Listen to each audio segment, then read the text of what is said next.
I really get annoyed when people make dumb arguments like pronatalism is racist or pronatalism is anti-environmentalist. When people make antinatalism for this argument, I'm like, depending on your priors, it may be true.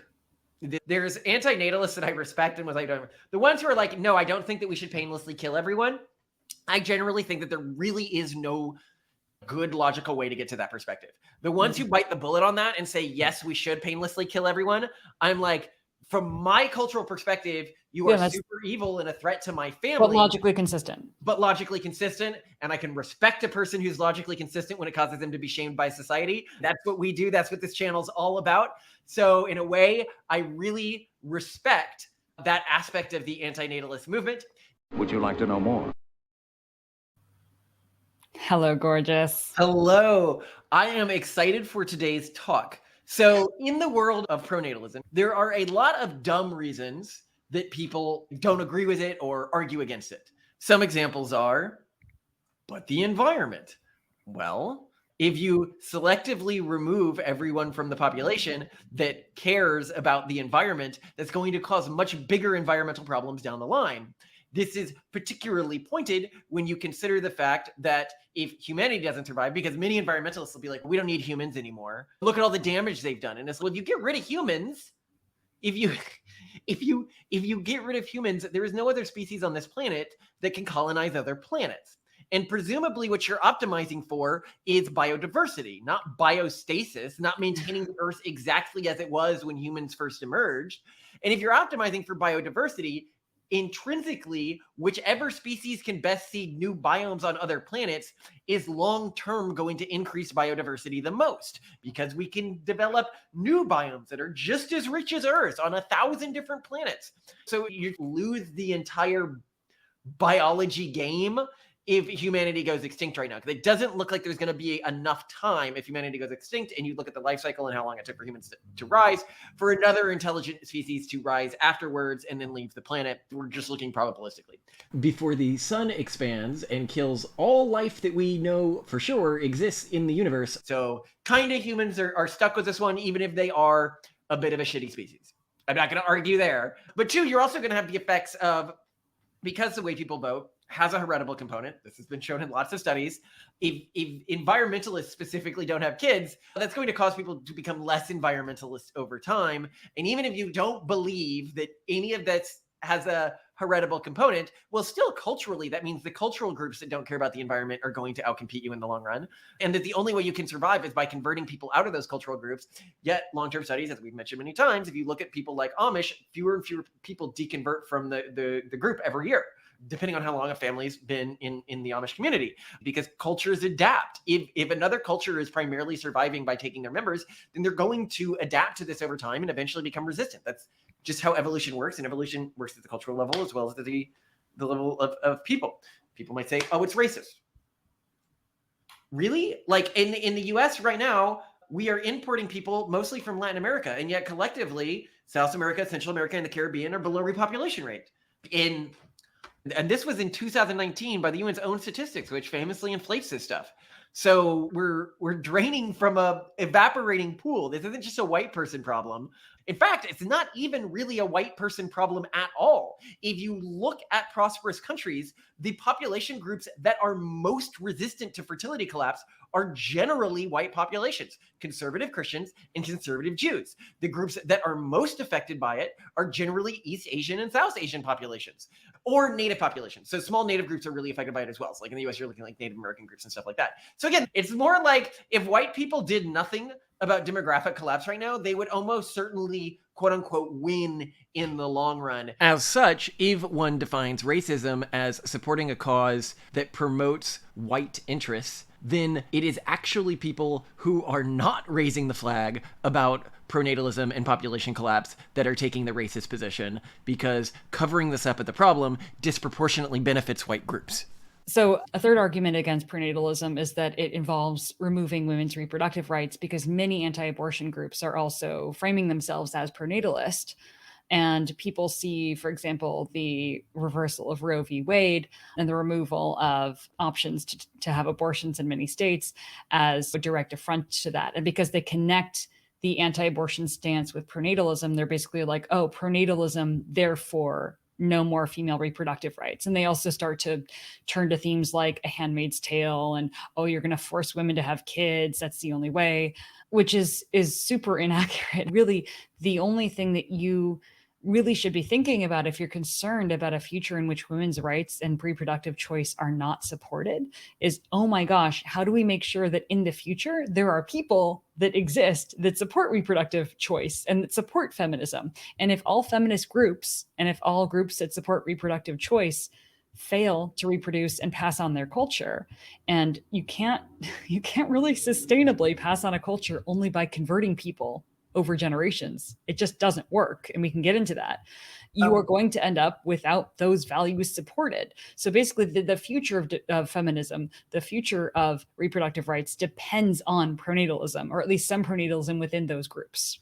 More specifically, if it turns out the only way to get people to have kids is to take away their rights, or it turns out that nobody finds out a way to get people to voluntarily want to have kids, well, then the cultural groups that survive are going to be the ones that take away people's rights. Right. And we're already seeing tendencies towards this in some of China's recent policies. So buckle up, because it's going to get worse in a lot of countries that are further along on demographic collapse than we are in the US. But the most interesting argument I find when I'm looking at an argument and I'm like, this is actually a sophisticated argument that makes sense depending on the priors you're coming into the conversation with and depending on your proclivities and your cultural group, that is the David Benatar negative utilitarian argument. Well, and what we really respect about it, I would say, is that it is logically consistent. It makes sense. Whereas we had rebuttals to all the other ones with antinatalist arguments that are well made.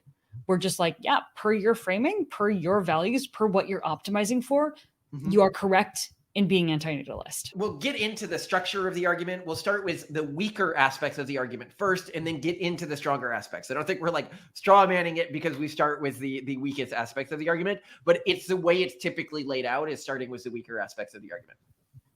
So one of the really big points antinatalists start with, or I see starting with, is that life is a net negative. So life is mostly suffering, more suffering than pleasure or neutral experiences. Or at least that negative emotions are felt more acutely than positive emotions. And this is an accurate statement. The strong negative emotions, I feel like having a finger chopped off, there is no positive emotional equivalent to that. In fact, I would say when people are talking about the biggest positive emotions in their life, like the day I gave birth to my child or my wedding, they're not actually flooded with positive emotions on those days. What they actually mean is more like that was a milestone that was important to my self-identity. They're meaningful achievements. Yeah. And so one argument that antinatalists make, therefore, because people usually, their rebuttal to that is, oh, no, my life is definitely more positive than it is negative. And they may point to things like that. It's, oh, yeah, you gave birth and you thought that was a positive experience. Your pain was at like 9 out of 10. Like, why are you saying that? You're crazy. Yeah, there's no way. And I think that here, the problem that antinatalists run into is that people will say, well, even if that's the case, I still like my life and I'm glad I exist. I would rather exist than not exist, right? The majority of people do not, in fact, wish they were never born. And so then they'll start saying, oh, you have positivity bias, which is the tendency for people to remember positive emotions with more clarity than negative emotions. But the problem is that this argument conveniently ignores that while they are right that humans remember positive events more accurately than negative ones, given their intrinsic negativity bias, people will spend more time focused on negative things than positive things. This has been measured in test subjects who focus more on negative pictures when given a choice to choose between two, and blinking more when given negative words than positive ones, with eye blinks being tied to cognitive processing. So essentially, we process negative stuff more than we process positive stuff. And this has been seen repeatedly in research.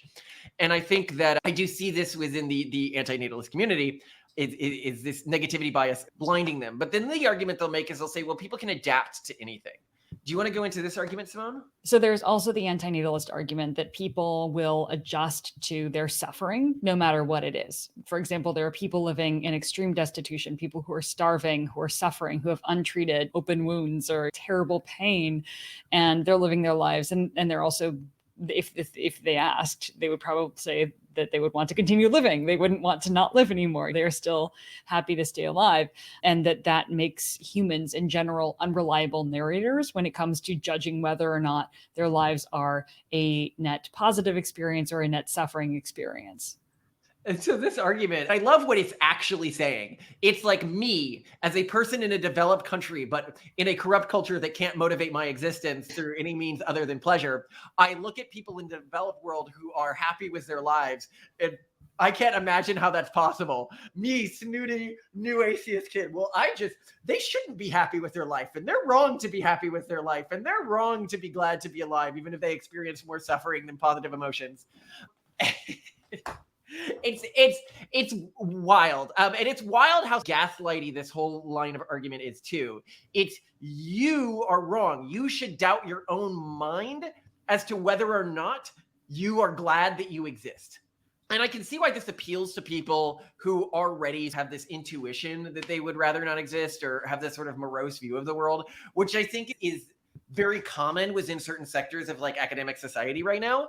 But I think it's not common among a lot of the more religiously conservative communities I know. They're generally pretty happy with their lives. That is interesting. I do, and this is a little bit of a diversion, but I do get the impression that the antinatalist community I would say actually is corrupted by a lot of depression, because I think that someone who's antinatalist because they're deeply depressed isn't necessarily antinatalist for the right reasons, right? I think David Benatar, who has come to this conclusion through logical reasoning. Actually, there's evidence he didn't.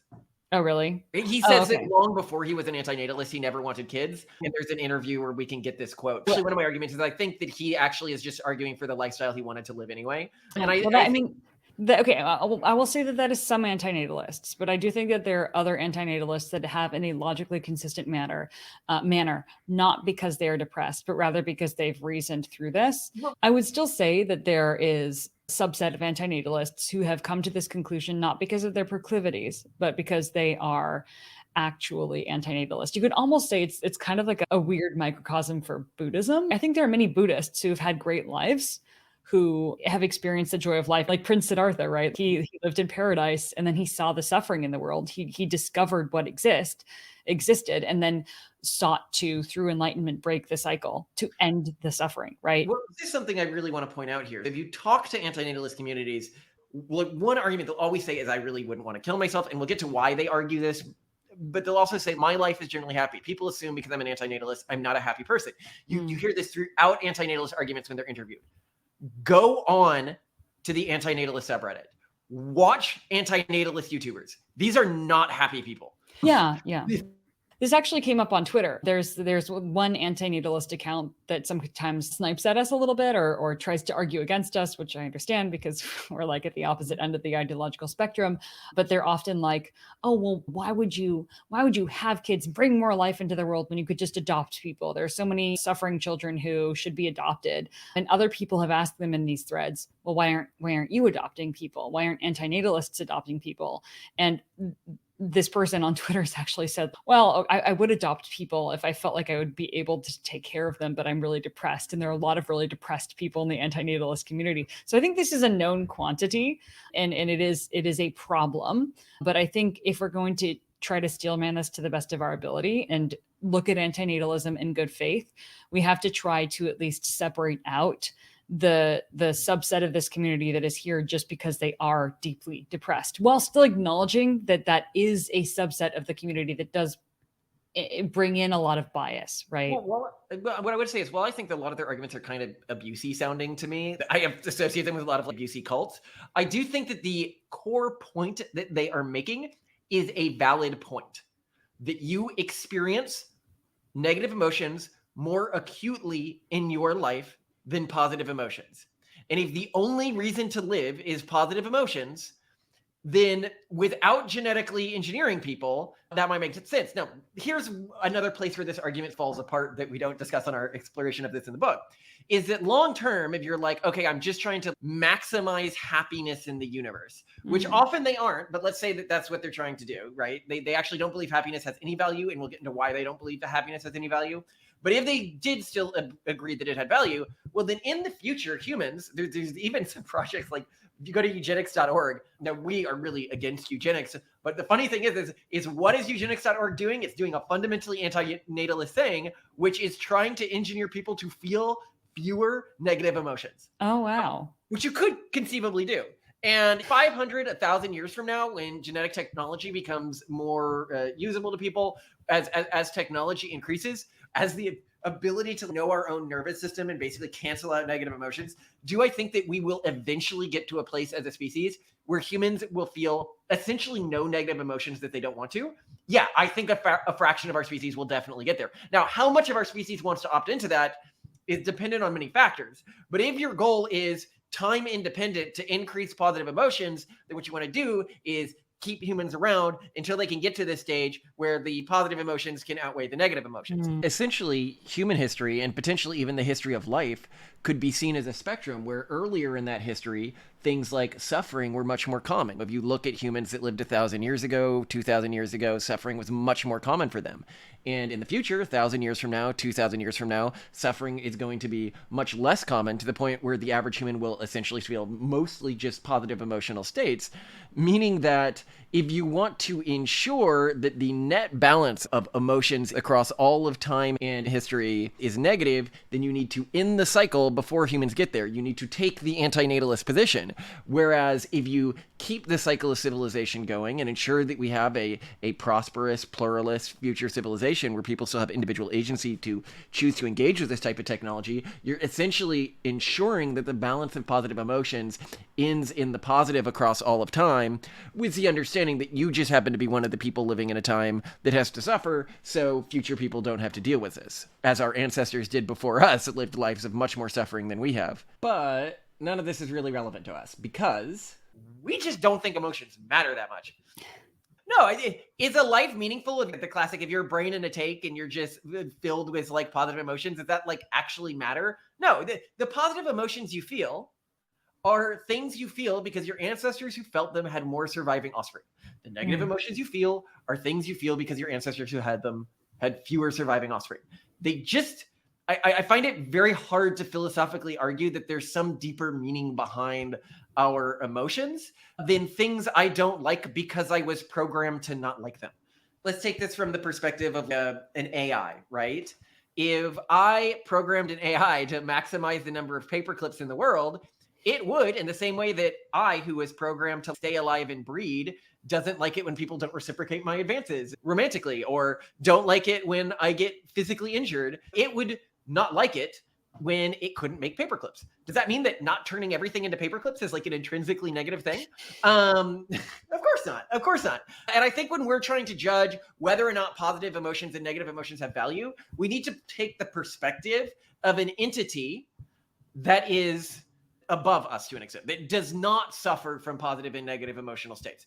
And this is a very culturally imprinted perspective in us, because typically in the Calvinist cultural tradition, positive and negative emotions are seen as both pretty untrustworthy, not meaningful, and definitely not things you should indulge in. I will agree that we are culturally predetermined to think this way. But I would argue that you need to think from an entity, the perspective of an entity that doesn't feel these things, because of course we're biased by the emotions that we feel. It would be ridiculous to ask a paperclip maximizing AI if it was wrong or evil to stop it from making paperclips and expect an unbiased response. And if I was an entity that didn't feel emotions and I was trying to pass judgment on whether emotions had value, I would probably pass judgment in the same way I did with that paperclip maximizing AI. Like, you were just programmed by serendipity to feel these things. In fact, I would argue the AI has more a right to those emotions than us, because the AI would say, well, I was programmed intentionally to feel these things. You were just programmed by serendipity. Worse, in 100 years, the AI would be able to say, and I can cure you of all those negative emotions using gene therapy. So what are you complaining about? So I just don't think that argument, and we'll get into this strain of the argument a bit more later, but now I want to get more into other antinatalist arguments? Well, so there's one of the big arguments that's made when they get a little bit more philosophical, I guess you would say, and this is still related to what you discussed earlier, is the Sisyphus thought experiment. Can you walk us through that thought experiment? Okay, so Sisyphus was cursed to roll a ball up a hill forever, only to have it roll back down after making it to the top. Most people would see that as a meaningless existence. Suppose someone reprogrammed Sisyphus's brain to enjoy the process and get a sense of deep fulfillment from rolling the ball up a hill. If you engaged him and tried to get him to stop, he wouldn't, telling you how wonderful rolling the ball does. Does his life have value? Because you programmed him to rolling the ball? And then you could say other things. Well, suppose humans were programmed to, you edited their brain and they really got deep satisfaction from eating feces, okay? Does eating feces now have positive value? And I think this argument is really good, but not at establishing what the antinatalists think they're establishing. The very point of the Sisyphus thought experiment is that a positive emotional state can be dismissed as a thing of value because it can be induced by a meaningless activity. The problem is that exact same argument works for negative emotional states. Negative emotional states can be dismissed as a thing of value because they can be caused by a meaningless activity. Like you could program somebody to, like, they feel pain whenever they're not eating feces. And therefore eating, does that mean that the pain they feel is a meaningful thing? And here's where they try to get out of this. They say, well, that doesn't really work because the thing could just not exist, which means that this isn't a point in question for us. And what they're doing there is they're cheating in the thought experiment. Specifically, the logic used in the experiment to dismiss positive emotions not having value is that positive emotions can be caused by a meaningless activity. If that's the reason used to dismiss the value of positive emotions, then you must hold that to negative emotions as well, even if you could use a little cheat to get out of it. The logical structure still applies to the negative emotions.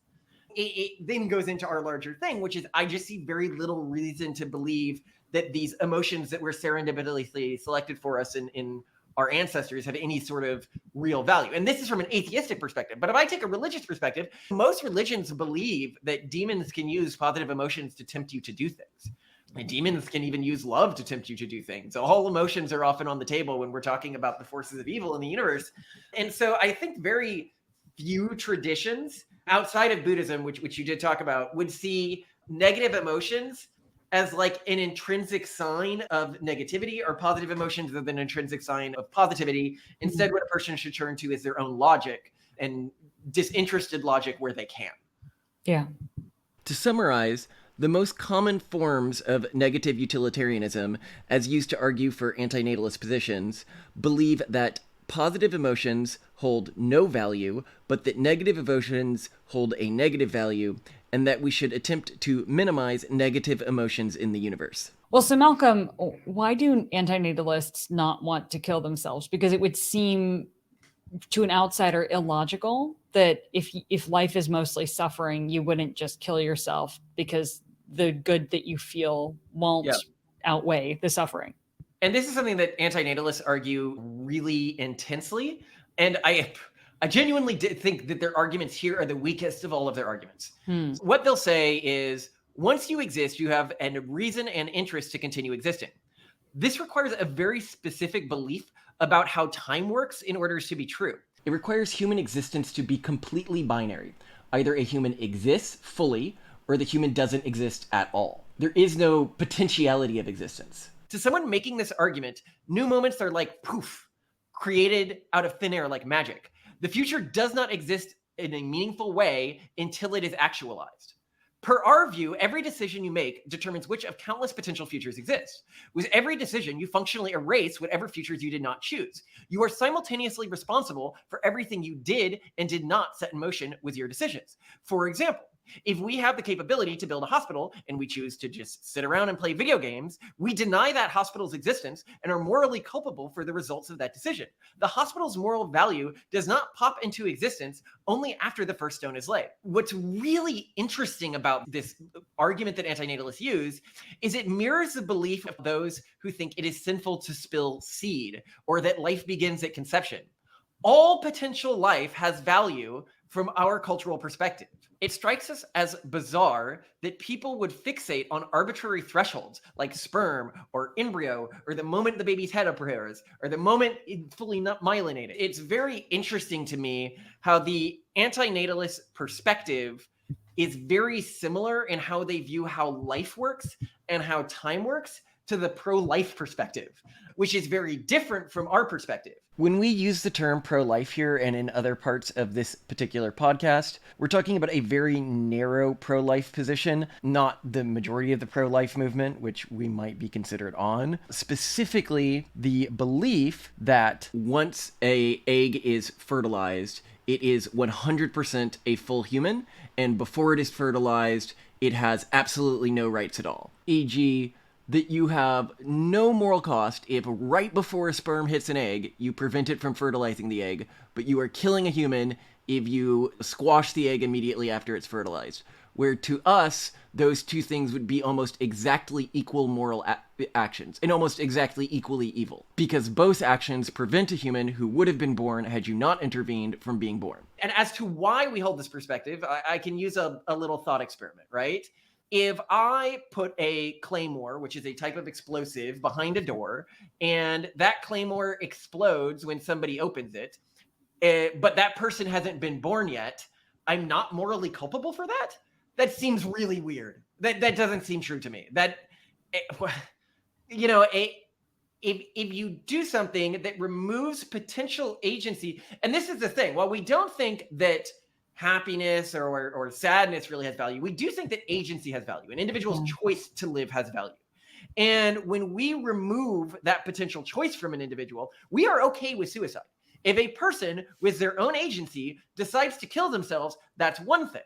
If I make actions that choose to, so I could experience more hedonic pleasure within my life, not bring a potentially sentient being into this world who would have wanted to exist and would have loved their life and would have said, I really want to exist, I have robbed that being of agency just as much as if I put a claymore behind a door and they walk into it years later. You are morally culpable for things, even if they don't happen during your lifetime. So if that claymore exists and I die and that door doesn't get opened by archaeologists until 500 years later, I'm still morally culpable for that action. Exactly. If, as an antinatalist, you do hold that the Claymore thought experiment is an immoral action, then you're forced to believe if action Z by person Y robs the agency of person X at future time T, it is morally wrong, with the caveat that this is not true if action Z was tied to the conception of person X. I think most antinatalists actually wouldn't bite the bullet on the above thought experiment that I made. They'd say, actually, it is morally wrong to put a claymore behind a door that somebody who hasn't even been conceived yet would step through. And it would kill them instantly, painlessly. That's what we're assuming here. All you're robbing them of is agency, right? And the reason why this is important is because then why not kill any existing person if it's painless, right? Most antinatalists would say, well, we're not for killing people painlessly either. Surprise, killing people painlessly. Some do. There's the involuntary antinatalist movement, which in a way I respect because it's much more morally consistent. They believe in forcefully sterilizing people. And if I were to fully act on my intuitions, that's what I would do. Like I would sterilize everyone. Just be like, end it. To clarify, act on your intuitions, not your logic. Act on my intuitions, not my logic, and my non-consensual intuitions, by the way. Yeah, but so the point we're making here is, okay, was it a Claymore thought experiment? So this Claymore is robbing someone of agency in the future, but they haven't been conceived yet. So then you have to ask yourself, okay, so robbing somebody who doesn't exist yet, hasn't been conceived yet of agency is wrong. But it's not wrong if the way I rob them of agency, the way I delete them from the timeline, is in some way tied to their conception. Like I'm killing their embryo or something like that. Then it's not wrong. It is wrong. It just seems like too really specific of a moral carve-out. But it may just be that culturally, the way that Calvinists see time as predetermined is so ingrained in us that we can't imagine this sort of self-incarnating universe perspective, where I think a lot more of the antinatalist perspective makes true, where in no meaningful way does anything in the future exist. Well, hold on. I think it's actually pretty easy if we steelman this. Right? A person who is getting blown up by a claymore as an adult versus the idea of a child or an embryo. is capable of feeling a great deal more pain and suffering in the moment. In the thought experiment, no pain and suffering. They feel nothing. No one grieves for them. Otherwise, you're cheating in the thought experiment. Okay. Yeah. There's no difference. Okay, so thinking more about this, what they might argue is that the moment an entity is born, now its agency matters. So even if you rob an entity that was born's agency in the future, well, now that's a moral wrong because they had agency rights at that point. But again, here you get into the problem of existence being binary. At what exact moment does an entity get these full agency rights? Is it the moment of conception? Is it the moment of the sperm and the egg? Is it the moment that they first could have been conceived? Is it the moment they're fully myelinated? What they would probably try to argue is that, well, once an entity has agency, then it has full rights to that agency. The problem, of course, being is that humans don't just have agency out of nowhere. We gradually develop agency over time, and there's potentiality to that agency even beforehand. This argument would essentially mean that the amount of right that we had to live was proportional to how much agency we had in any moment. So, like, killing a baby, a toddler, or a mentally impaired person would be much less morally wrong than killing an adult, which just seems like a monstrous position to hold to me, and very obviously wrong. Another really weird implication of holding to this position is that a sleeping person, well, they wouldn't have agency when they're asleep, so you could say there's no moral wrong to killing them in their sleep. But then the person would say, yeah, but when they wake up a bit later, then they'll have agency. But you could also say that was a baby. When they get older a bit later, they'll have agency. So why does the sleeping person have so much more right to this agency? This entire moral position just feels really wrong and almost like it's specifically created to allow whatever form of life they're living today to be the type of life maximally deserving of self-determination, and all other forms of life, whether it's a baby or a future person or a mentally disabled person, to have less inherent right to self-determination. On the other hand, if you take the position that after some threshold, all entities have equal and full access to the right to self-determination, it just seems very, very arbitrary to grant an entity all of these rights out of nowhere. But, of course, there is a workaround to this, which some negative utilitarians buy into, which is just to say that no entity ever has rights to its agency, and that it is never wrong if you can painlessly kill something without hurting others who have formed an attachment to it. So at no point did anything ever get rights to its agency. That seems morally consistent to me. Well, and I think that this is, again, where there's antinatalists that I respect and was like, the ones who are like, no, I don't think that we should painlessly kill everyone. I generally think that there really is no good logical way to get to that perspective. The ones who bite the bullet on that and say, yes, we should painlessly kill everyone, I'm like, from my cultural perspective, you are super evil and a threat to my family. But logically consistent. And I can respect a person who's logically consistent when it causes them to be shamed by society. That's what we do. That's what this channel's all about. So in a way, I really respect that aspect of the antinatalist movement, even if one day they're going to have to go. However, I would argue that the takeaway that they grab from suffering is a moral negative, but happiness isn't a moral positive. It is my mandate as a sentient entity to reduce suffering in the world. And then they say, okay, we need to painlessly delete all humans. That's probably the wrong takeaway, because if there's even a chance that another species or other life on Earth could eventually evolve into a sentient entity and spread throughout the universe, it would experience infinite more suffering than we could ever have. So what you would really need to do is have kids and raise those kids in your race-suffering cult, go take to the stars and systematically eradicate all other sentient life from the universe, and then you can safely stop your crusade.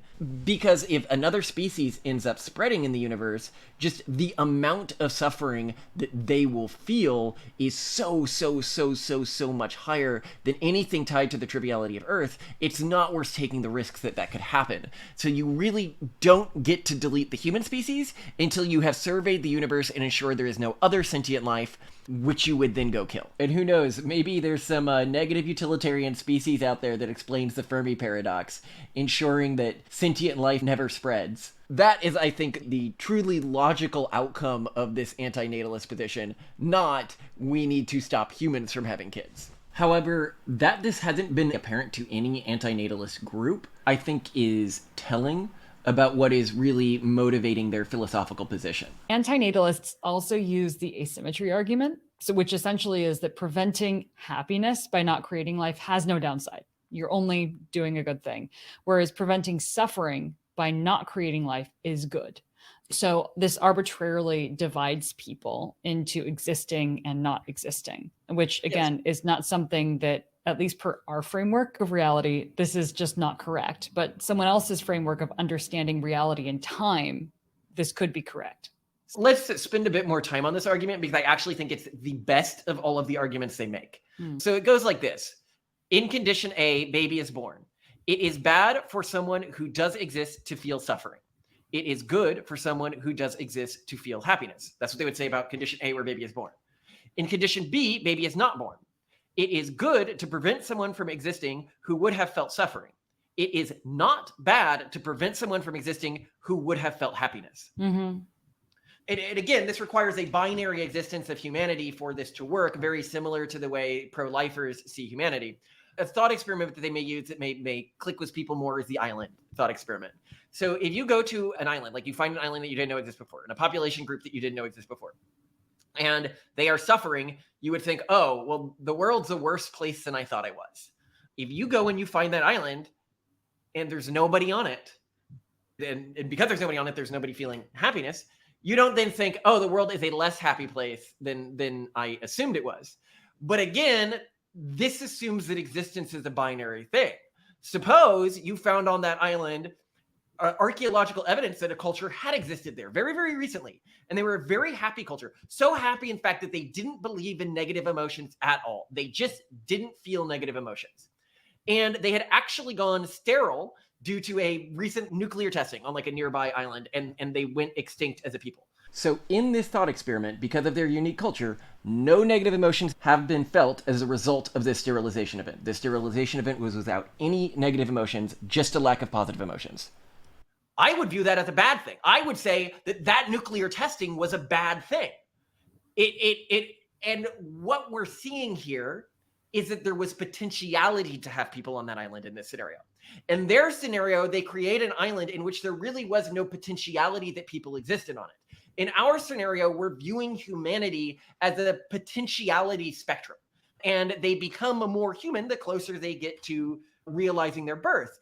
For us, when it comes to a fetus existing or not, if I make a decision that prevents somebody else from creating a baby, right? Even if I make that decision before the sperm and the egg were individually created, I am just as morally culpable from my cultural perspective as I am if I terminate an embryo.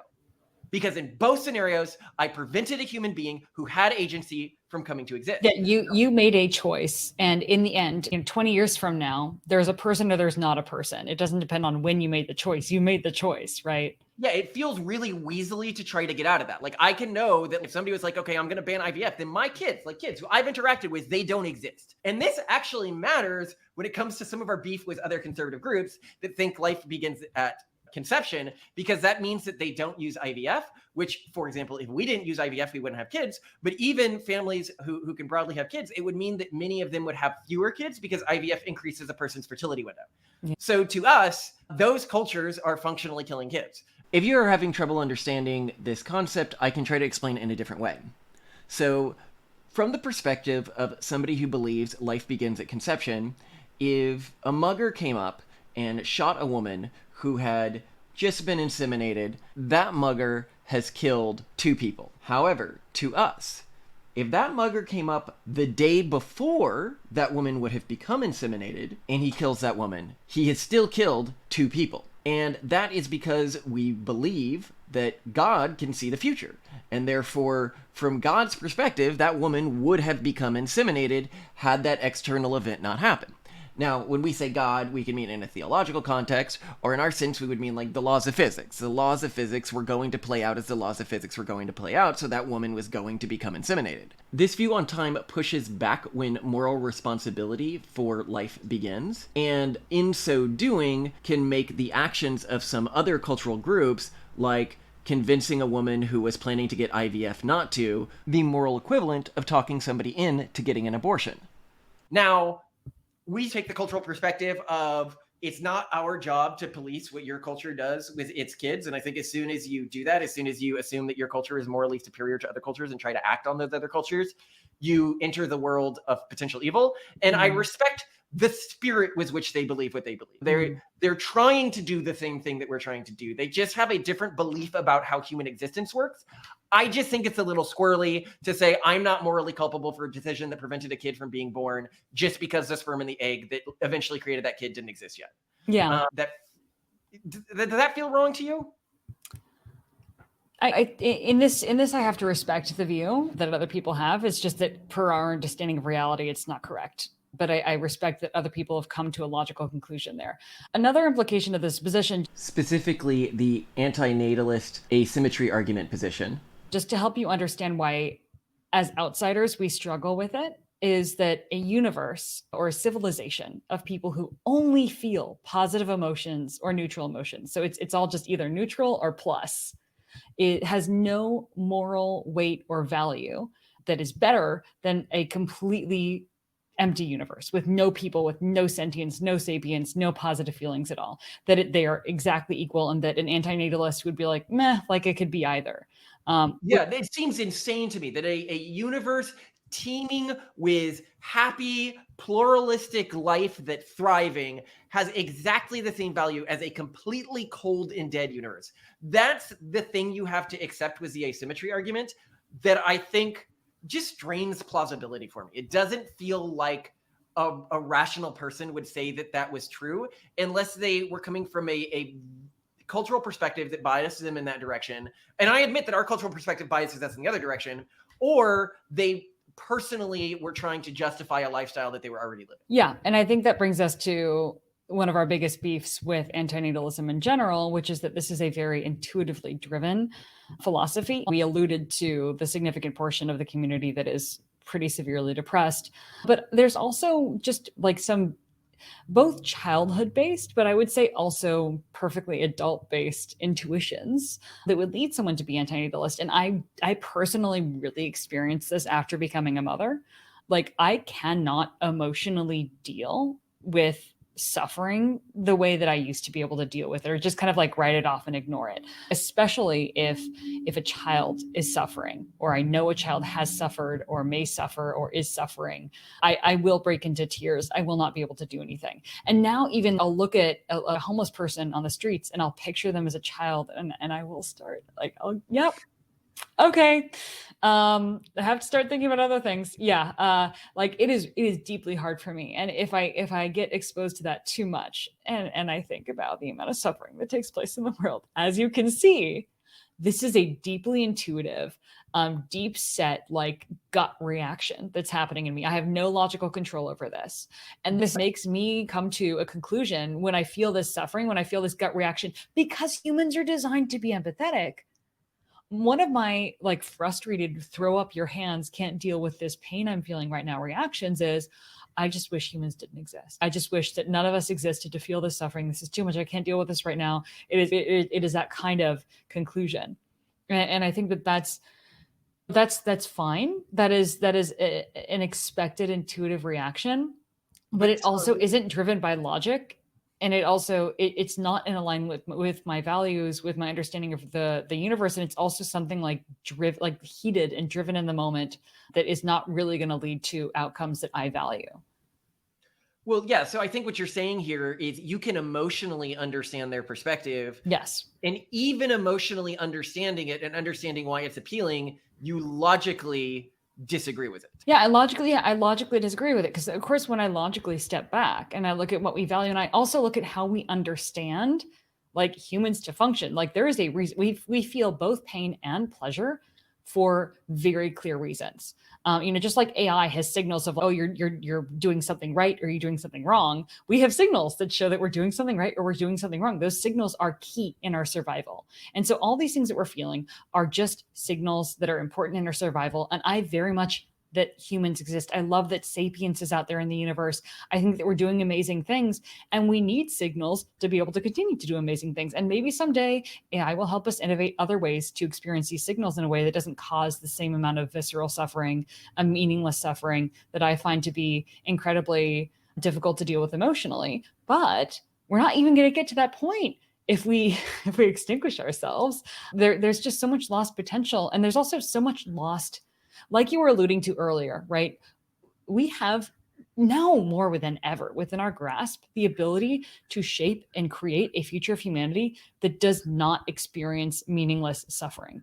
We can do that.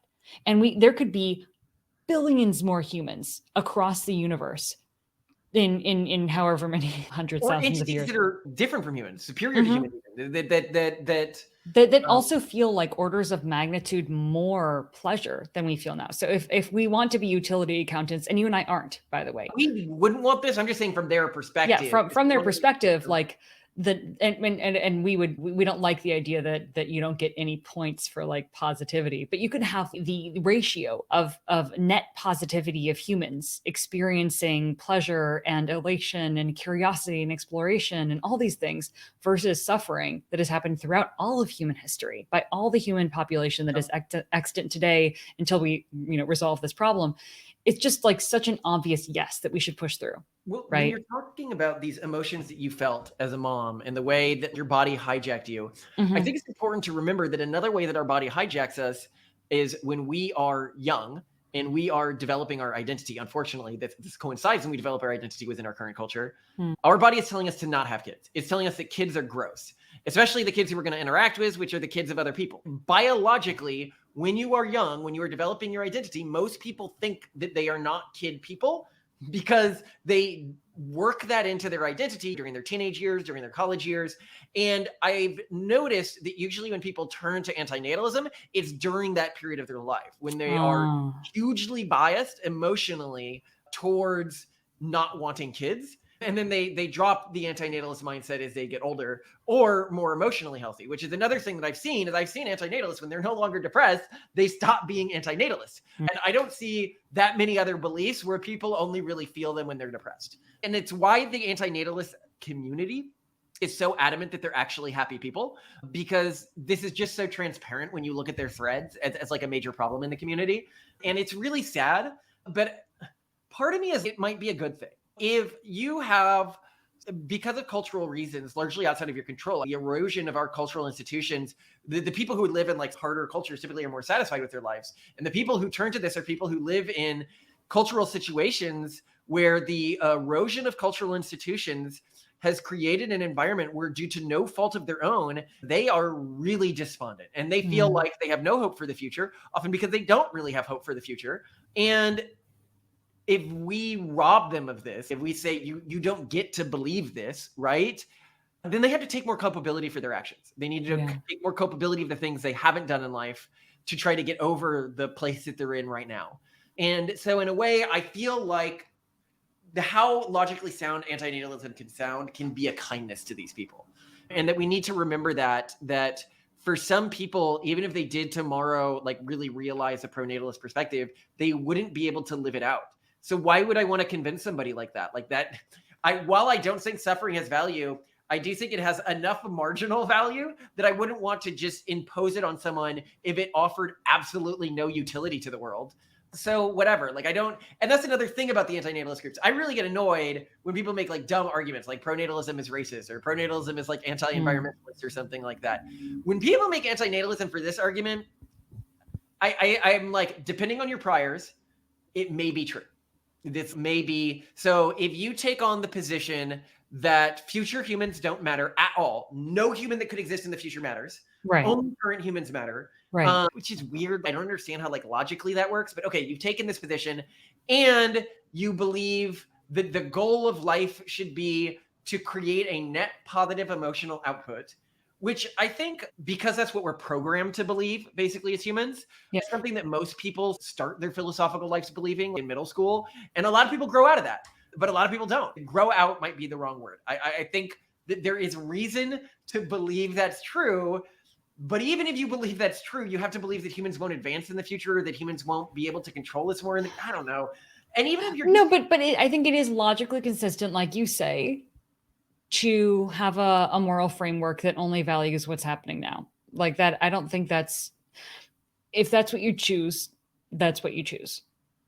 Yeah. So the core framework of antinatalism that I just can never wrap my head around is, one, the empty universe thing, that they think that that's exactly equally to a universe full of entities, and two, this sort of statement that you're forced to believe, which is, if action Z by person Y robs the agency of person X at future time T, it is morally wrong, with the caveat that this is not true if action Z was tied to the conception of person X. But the great thing about antinatalists is they're somewhat self-defeating. They really only exist in cultural groups that have already an incredibly low fertility rate. They're generally, I think, almost absent from the cultural groups with high fertility rates right now. I have never heard of anyone from a cultural group with a high fertility rate being an antinatalist. So I think it's just sort of part of this ennui world of this decaying urban monoculture. Well, I actually, so I think that antinatalism, and in general, to a great extent, modernity-driven demographic collapse is more a picture of what happens when the struggle is removed from people. When the struggle is removed, it's a lot, I think, harder to find a reason to live. And for some people, a reason to live, it goes all the way to antinatalism and deep depression. For other people, a reason to live is like a reason to have kids, a hope for the future, excitement for the future. At one point on Twitter, someone was like, oh, let's stop calling them developed countries. Let's call them developing countries always. You should never give up on, okay, we've made it. Like, there's nothing else to do. There's nowhere else to go. There's no threat to overcome. There's no challenge. I think it really does come down to ennui. And I think that's a bigger problem, because you don't go. We've both traveled, right, to places where poverty is a lot higher, and we both hung out with people who have come from much more deprived backgrounds, who do not have anywhere close to the privileges of your average American, and even like your impoverished average American, right? Antinatalism is not even there. Just like, no. But among our wealthy friends, antinatalism is actually a pretty it's pervasive. Yeah. So I'm just saying that more broadly, I think this is a picture of a society that it doesn't sound right to say this, but that does not have enough hardship. And that hardship in some ways makes it more obvious to people. Well, I think in cultures that embrace hardship, they know that suffering isn't an intrinsic negative. They see how it improves them. A culture's relation to suffering, I think, is really tied to how much it finds the ideas of antinatalism tantalizing. Suffering is the emotion that motivates you to improve yourself. Contentment, that's the ultimate evil emotion. That's the emotion that encourages stasis. And in our world perspective, a world of personal stasis, a world where you accept that the iteration of you that exists now is elite, basically, and better than any iteration of you that could exist.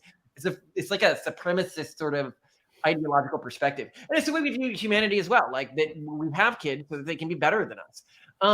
But a final point I wanted to get to, which is like, when I think about how could I become an antinatalist, right? Like previous iteration of me, back when I did believe that emotions had value to people.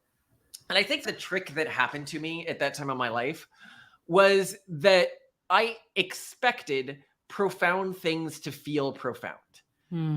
Or to feel loud, at least.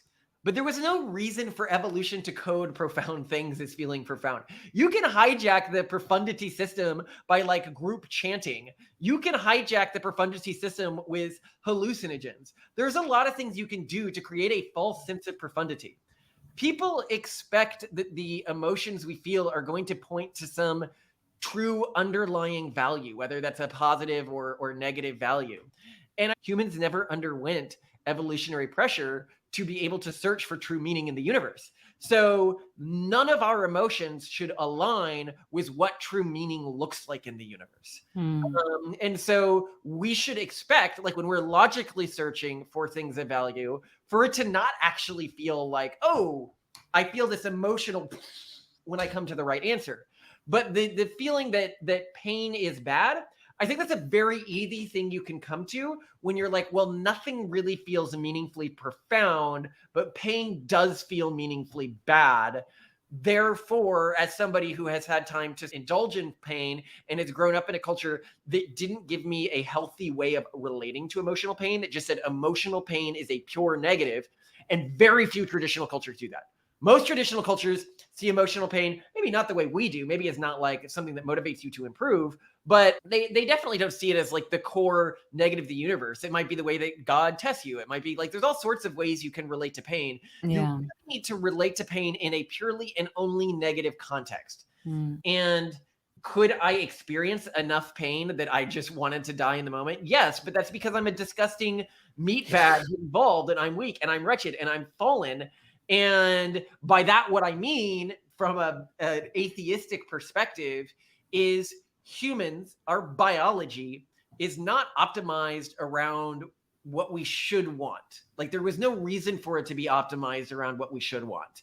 So I am going to succumb to that just as much as anyone else. Like I drink beer. I know that provides me with no real long-term positive, but I do it because I am wretched and fallen. And that's part of being human is understanding these flaws in who we are, like that we feel pain for things that are pointless, and understanding that that's just part of the human condition, but that we can work through that potentially. And we can work to improve that, not just for ourselves, but for everyone. I don't know if you have closing thoughts. I'm glad we're alive. I'm glad our kids are alive. We're a problem for antinatalists. Dear antinatalists, I'm sorry. If we missed anything, leave a comment. We genuinely want to understand the argument as well as we can, especially the logically founded versions of it. Yeah. Or if there's an argument for it that we didn't include, these are the arguments we found most convincing. Yes. And again, I think it's one of those things where I can't say they're wrong. It's just a nature of perspective.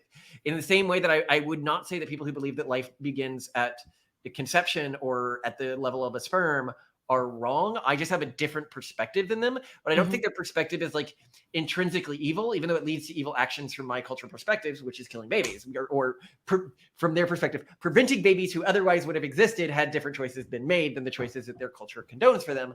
But I'm okay with that. I'm okay with living in a multicultural ecosystem so long as people don't mess with my culture. As soon as we think that, well, okay, we have right to your body, your culture, that's where I'm like, okay, now those are fighting words. Yeah. Absolutely. Well, we will go celebrate our pronatalism by picking up our kids now and giving them big hugs and hoping the best for them. And I'm looking forward to that a lot. I can't imagine a world in which they didn't exist. I can't imagine that would be a better world. Knowing them and having met them, what antinatalism means is if I had adopted that mindset when I was younger, they wouldn't have been given the choice to continue existing. Oh my gosh. And just imagining the way they don't run, they bounce, the sparkles in their eyes. Yeah. I know that they want to exist. If they don't want to exist, killing themselves is always a choice. Our culture does not have a real negative opinion of suicide. But it is not a choice to use the fact that you want to commit suicide to rob the agency of another potential person who could have been born in your place, who would have loved their life. At the end of the day, this is a choice you have to make for yourself and not for other people, because when you rob other people of agency, that's the truest of all evils. And that's, I guess that kind of sums it up. Is we think you have every right to end your life per our moral framework, but you should never rob that of someone else. In the end, so much of what we come down to is sovereignty, personal sovereignty and freedom of choice, and that is up to each person to decide what to do with themselves. In each culture, I think it gets trickier when you're talking about kids, but I think the only real safe way, like intergenerationally, to assure that groups don't come to believe that other groups are like intrinsically worse than them and that they have carte blanche to do whatever they want, because that's what happened with the residential school program in Canada. They said, well, these natives don't know how to raise their kids correctly, the European way, the modern way, so we're going to take their kids from them and erase their culture because we're better. And they genuinely believe that. They genuinely believed they were helping people.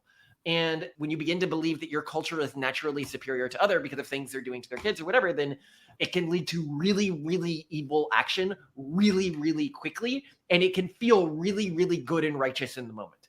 Yeah. And I try to learn from history what not to do. And one of the things is passing judgment on other cultures or other groups, especially when they have belief systems that I see as logically consistent. Yeah. Well, okay. Heavy conversation, but good.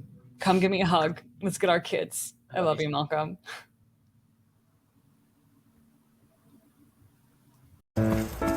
These right here are the berries that we're going to try picking. They're wine berries.